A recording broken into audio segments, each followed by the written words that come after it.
Akala nyo sa pagiging kabit, sarap mo hatawin ng silya. Kung ayaw mo ng maayos na buhay, huwag ka manira ng pamilya. Buntis ako.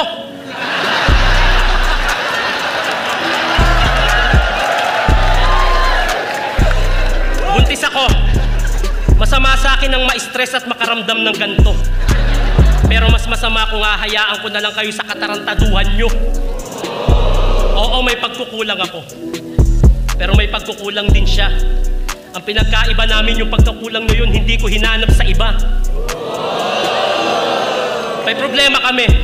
At yung mister ko, naganap na pwedeng makausap at masandalan. Yung basura na meron kami, dinala niya. Kaya siya naghanap ng basurahan. Masyado mo pinagkakasya ang sarili mo sa asawa ko. Kahit mukha kang tanga. Sa mister ko, siya daw ay fit. Kasi mukha siyang paa.